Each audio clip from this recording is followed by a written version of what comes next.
नमस्कार दोस्तों, स्वागत है आप सभी का आपके अपने YouTube चैनल श्याम जी की जीएस पॉइंट यूट्यूब चैनल पर। साथियों, आज के इस वीडियो में दिल्ली पुलिस भर्ती परीक्षा 2023 में पूछे जाने वाले जीके जीएस के अति महत्वपूर्ण प्रश्नों का प्रैक्टिस सेट लेकर के आया हूं, जो आने वाली दिल्ली पुलिस भर्ती परीक्षा 14 नवंबर को आपको हमारे इन्हीं प्रैक्टिस सेटों से आपको प्रश्न देखने को मिल जाएंगे। तो साथियों, आज के प्रैक्टिस सेट को पूरा करिएगा। प्रैक्टिस सेट को पूरा करने के बाद आपको अपना स्कोर कमेंट बॉक्स में शेयर करना और बताना कि आपने हमारी इस वीडियो में कितने प्रश्न जो सही किए हैं।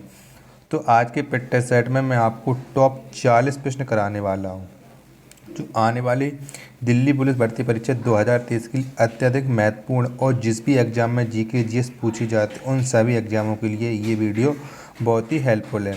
प्रैक्टिस सेट पसंद आता है तो वीडियो को आप लाइक कर देना। चैनल को आपने अभी तक सब्सक्राइब नहीं किया हो तो चैनल को आप जरूर सब्सक्राइब कर लीजिएगा, और इस प्रैक्टिस सेट को आप अपने सभी छोटे भाई बहन जो दिल्ली पुलिस भर्ती परीक्षा 2023 की तैयारी कर रहा हो उसके पास शेयर कर देना, जिससे वो भी उस प्रैक्टिस सेट को लगाएं और उन लोगों को भी अपनी तैयारी का पता लग पाए।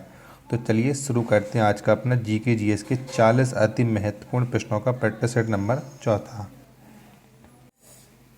तो पहला प्रश्न है आपकी स्क्रीन पर कि कागज का भारत में आगमन किस सदी में हुआ था। तो कौन सी सदी में हुआ था भारत में कागज का आगमन, ये आपको बताना है। तो ये हुआ था 13वीं सदी में। किसमें?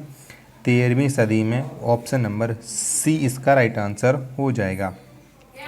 अगला प्रश्न है आपके सामने दूसरा कि लखनऊ से पहले अवध की राजधानी कहाँ थी। तो कहाँ थी लखनऊ से पहले अवध की राजधानी? तो ये थी फैजाबाद। कहाँ? फैजाबाद थी। तो दूसरे का राइट आंसर हो जाएगा ऑप्शन नंबर बी।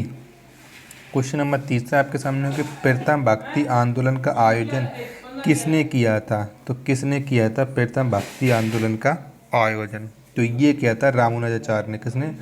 रामानुजाचार्य ने किया था प्रथम भक्ति आंदोलन का आयोजन। ऑप्शन नंबर सी इसका राइट आंसर हो जाएगा। क्वेश्चन नंबर चौथा है आपके सामने कि संविधान के अनुसार राष्ट्रीय आपातकाल कब तक लागू रह सकती है। तो कब तक लागू रह सकता है राष्ट्रीय आपातकाल, ये आपको बताना है। तो ये रह सकता है अनिश्चित काल तक। क्या? अनिश्चित काल तक राष्ट्रीय आपातकाल लागू रह सकता है। तो ऑप्शन नंबर डी इसका राइट आंसर हो जाएगा। अगला प्रश्न है आपके सामने पांचवा में सामाजिक सुरक्षा किस सूची में शामिल है। तो कौन सी सूची में शामिल है सामाजिक सुरक्षा, ये आपको बताना है। तो सामाजिक सुरक्षा ये है समवर्ती सूची में शामिल। किसमें? समवर्ती सूची में शामिल है सामाजिक सुरक्षा। ऑप्शन नंबर सी इसका राइट आंसर हो जाएगा। अगला प्रश्न है आपके सामने कि मंदिर निर्माण कला में विमान शैली का प्रचलन किसके शासनकाल में हुआ। तो किसके शासनकाल में हुआ था विमान शैली का प्रयोग? तो ये हुआ था चोल वंश के शासनकाल में। ऑप्शन नंबर डी इसका राइट आंसर हो जाएगा। क्वेश्चन नंबर 7 है आपके सामने इस्लाम का प्रादुर्भाव किस सदी में हुआ। तो कौन सी सदी में हुआ था इस्लाम का प्रादुर्भाव? तो ये हुआ था 7वीं सदी में। किसमें? 7वीं सदी में हुआ था। ऑप्शन नंबर बी इसका राइट आंसर हो जाएगा। क्वेश्चन नंबर 8 है आपके सामने कि चंगेज खां के नेतृत्व में मंगोलों ने किस सुल्तान के शासनकाल में आक्रमण किया। तो कौन से सुल्तान के शासनकाल में चंगेज खां ने मंगोलों के नेतृत्व में आक्रमण किया था। तो ये किया था इल्तुतमिश के शासनकाल में। 8 का ऑप्शन नंबर हो जाएगा बी। क्वेश्चन नंबर 9 है आपके सामने कि द लीडर्स पुस्तक के लेखक कौन हैं। तो कौन है इस पुस्तक के लेखक? तो द लीडर्स पुस्तक के लेखक हैं रिचर्ड निक्सन। कौन? रिचर्ड निक्सन है। ऑप्शन नंबर ए इसका राइट आंसर हो जाएगा। बैंक नोट जारी करने वाला प्रथम देश कौन है। तो वो कौन सा देश है जिसने सबसे पहले बैंक नोट जारी किया था। तो वो देश है स्वीडन। कौन? स्वीडन है। ऑप्शन नंबर डी इसका राइट आंसर हो जाएगा।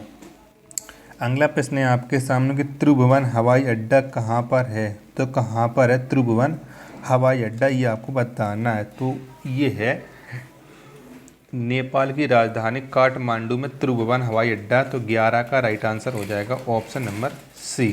क्वेश्चन नंबर 12 है आपके सामने कि राष्ट्रगान प्रारंभ करने वाला पहला देश कौन है। तो वो पहला देश कौन है जिसने सबसे पहले राष्ट्रगान प्रारंभ किया था। तो वो देश है जापान। कौन? जापान है। ऑप्शन नंबर बी इसका राइट आंसर हो जाएगा। क्वेश्चन नंबर 13 है आपके सामने कि सिविल सेवा परीक्षा प्रारंभ करने वाला पहला देश कौन है। तो पहला देश कौन है जिसने सिविल सेवा परीक्षा प्रारंभ की थी सबसे पहले, तो वो देश है चीन। कौन सा है? चीन है। ऑप्शन नंबर डी इसका राइट आंसर हो जाएगा। संयुक्त राज्य अमेरिका के प्रथम उपराष्ट्रपति कौन थे? तो बताना 14 क्वेश्चन में कि संयुक्त राज्य अमेरिका के प्रथम उपराष्ट्रपति कौन थे। ऑप्शन मैं आपको दिखाता हूँ। तो क्वेश्चन नंबर 14 के ऑप्शन आपकी स्क्रीन पर शो हो रहा है, तो बताइएगा। तो अमेरिका के प्रथम उपराष्ट्रपति थे जॉन एडम्स। कौन? जॉन एडम्स थे। 14 का राइट आंसर हो जाएगा ऑप्शन नंबर ए। क्वेश्चन नंबर 15 आपके सामने कि अशोक ने अपने किस लघु शिलालेख में अपना नाम अशोक अंकित किया? तो कौन से शिलालेख में अंकित करवाया था? तो ये मास्की और गुर्जरा अभिलेख, यानी ए और बी दोनों अभिलेखों में अशोक का नाम अपना नाम अंकित करवाया था। तो 15 का राइट आंसर हो जाएगा option number C. Question number 16 है आपके सामने कि मुगल कालीन भारत में राज्य के आय का मुख्य स्रोत क्या था? तो क्या था मुगल कालीन भारत में आय का मुख्य स्रोत? तो ये था भू राजस्व। कौन? भू राजस्व था। तो इसका राइट आंसर हो जाएगा ऑप्शन नंबर डी। अगला प्रश्न है आपके सामने कि औरंगजेब द्वारा चलाए गए जिहाद का क्या अर्थ है? तो क्या अर्थ था औरंगजेब के द्वारा चलाए गए जिहाद का अर्थ? तो इसका अर्थ था दारुल इस्लामी। कौन? दारुल इस्लामी। तो 17 का राइट आंसर हो जाएगा ऑप्शन नंबर ए। 18वां क्वेश्चन है आपके सामने कि अकबर के दरबार में आने वाला प्रथम अंग्रेज कौन था? तो कौन था वो अंग्रेज जो अकबर के दरबार में सबसे पहले आया था? तो वो था राल्फ फिच। कौन? राल्फ फिच ये आया था। ऑप्शन नंबर सी इसका राइट आंसर हो जाएगा। अगला प्रश्न है आपके सामने कि सर्वोच्च न्यायालय का अपीलीय क्षेत्राधिकार किस अनुच्छेद के अंतर्गत आता है? तो कौन से अनुच्छेद के अंतर्गत आता है? तो ये आता है अनुच्छेद 133 के अंतर्गत। ऑप्शन नंबर बी इसका राइट आंसर हो जाएगा। क्वेश्चन नंबर 20 है आपके सामने कि ऑक्सीजन के बिना माउंट एवरेस्ट पर चढ़ने वाला प्रथम व्यक्ति कौन था? तो वो व्यक्ति कौन था जो माउंट एवरेस्ट पर बिना ऑक्सीजन के सहारे चढ़ गया था? तो ये था फू दोरजी। कौन? फू दोरजी। ऑप्शन नंबर ए इसका राइट आंसर हो जाएगा। क्वेश्चन नंबर 21 है आपके सामने इंटेलिजेंस ब्यूरो की स्थापना कब की गई थी? तो कब की गई थी इंटेलिजेंस ब्यूरो की स्थापना? तो ये स्थापना की गई थी 1920 में। कब? 1920 में। ऑप्शन नंबर डी इसका राइट आंसर हो जाएगा। क्वेश्चन नंबर 22 है आपके सामने कि परमाणु खनिज विभाग कहाँ पर स्थित है? तो कहाँ पर है परमाणु खनिज विभाग? तो ये स्थित है हैदराबाद में। कहाँ पर है? हैदराबाद में है परमाणु खनिज विभाग। ऑप्शन नंबर सी इसका राइट आंसर हो जाएगा। क्वेश्चन नंबर 23 है आपके सामने कि निष्क्रिय विरोध के सिद्धांत का प्रतिपादन किसने किया? तो किसने किया था निष्क्रिय विरोध के सिद्धांत का प्रतिपादन? तो ये किया था बाल गंगाधर तिलक ने। किसने? बाल गंगाधर तिलक ने। ऑप्शन नंबर बी इसका राइट आंसर हो जाएगा। क्वेश्चन नंबर 24 है आपके सामने कि सेलुलर जेल की दीवारों पर भारत का इतिहास लिखने वाला नेता कौन था? तो वो नेता कौन था जिसने सेलुलर जेल की दीवारों पर भारत का इतिहास लिखा था? तो ये था वीर सावरकर। कौन? Veer Savarkar. Option number A इसका राइट आंसर हो जाएगा। क्वेश्चन नंबर 25 से आपके सामने गांधी जी की मृत्यु पर किसने कहा था कि हमारे जीवन से रोशनी चली गई? तो किसने कहा था ये कि हमारे जीवन से रोशनी चली गई? तो ये कहा था जवाहरलाल नेहरू ने। कब? जवाहरलाल नेहरू ने, जब गांधी जी की मृत्यु हो गई थी। ऑप्शन नंबर डी इसका राइट आंसर हो जाएगा। आप जानते हैं गांधी जी को नाथूराम गोडसे ने गोली मार करके हत्या कर दी थी। कितने दिनों के भूख हड़ताल के बाद जतिन दास की मृत्यु 13 सितंबर 1929 को जेल में हुई थी? तो कितने दिनों के बाद हुई थी? तो जतिन दास ने कुल 63 दिनों तक भूख हड़ताल की थी। इसके बाद भूख ज़्यादा लगने के कारण उनकी मृत्यु 13 सितंबर 1929 को हो गई थी। तो 26 का राइट आंसर हो जाएगा ऑप्शन नंबर सी। अगला प्रश्न है आपके सामने कि भारतीय राष्ट्रीय सेना आईएनए की स्थापना कब हुई थी? तो कब हुई थी भारतीय राष्ट्रीय सेना आईएनए की स्थापना? तो ये स्थापना हुई थी 1943 में। कब? 1943 में। 27 का राइट आंसर हो जाएगा option number C. Question number 28 है आपके सामने, इतिहास लिखने की कला सर्वप्रथम किस देश के नागरिकों ने विकसित की? तो कौन से देश के नागरिकों ने इतिहास लिखने की कला को सबसे पहले विकसित किया था? तो ये विकसित किया था चीन की। कहाँ के? चीन के नागरिकों ने किया था। ऑप्शन नंबर सी इसका राइट आंसर हो जाएगा।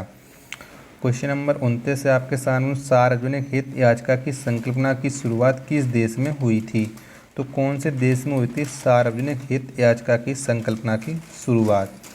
तो ये हुई थी यूएसए यानी संयुक्त राज्य अमेरिका में। तो 29 का राइट आंसर हो जाएगा ऑप्शन नंबर ए। क्वेश्चन नंबर 30 है आपके सामने, केंद्रीय कृषि विद्यालय की स्थापना करने वाला पहला राज्य कौन है? तो कौन सा है वो राज्य जिसने केंद्रीय कृषि विद्यालय की स्थापना की? तो वो राज्य है मणिपुर। कौन सा है? मणिपुर है। ऑप्शन नंबर डी इसका राइट आंसर हो जाएगा। द सी ऑफ ट्रिक्वेलिटी कहाँ स्थित है? तो कहाँ पर स्थित है द सी ऑफ ट्रिक्वेलिटी? तो ये स्थित है चंद्रमा पर। कहाँ पर है? चंद्रमा पर ये स्थित है। ऑप्शन नंबर सी इसका राइट आंसर हो जाएगा। क्वेश्चन नंबर 32 से आपके सामने कि चंद्रमा पृथ्वी का एक चक्कर पूरा करने में लगभग कितना समय लगाता है? तो कितना समय लगाता है चंद्रमा पृथ्वी का एक चक्कर पूरा करने में? तो ये लगाता है 27 दिन 8 घंटे। कितने? 27 दिन 8 घंटे में चंद्रमा पृथ्वी का एक संपूर्ण चक्कर लगा लेता है। तो ऑप्शन नंबर डी इसका राइट आंसर हो जाएगा। अगला प्रश्न है आपके सामने कि वर्ष 1946 में गठित अंतरिम कैबिनेट की अध्यक्षता किसने की थी? तो किसने की थी अंतरिम कैबिनेट की अध्यक्षता? तो ये अध्यक्षता की थी जवाहरलाल नेहरू ने। किसने?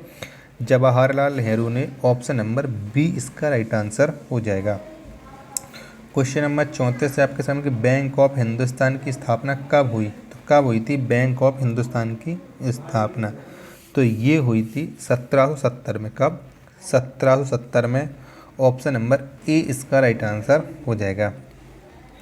35 है आपके सामने कि एशियाई खेलों में स्वर्ण पदक जीतने वाली प्रथम भारतीय महिला कौन है? तो कौन है वो भारतीय महिला जिसने एशियाई खेलों में सबसे पहले स्वर्ण पदक प्राप्त किया था? तो वो है Kamaljeet Sandhu. Option number A इसका राइट आंसर हो जाएगा। भारत का प्रथम विमान वाहक पोत कौन है? तो कौन सा है भारत का प्रथम विमान वाहक पोत? तो ये है आईएनएस विक्रांत। कौन? आईएनएस विक्रांत है। ऑप्शन नंबर बी इसका राइट आंसर हो जाएगा।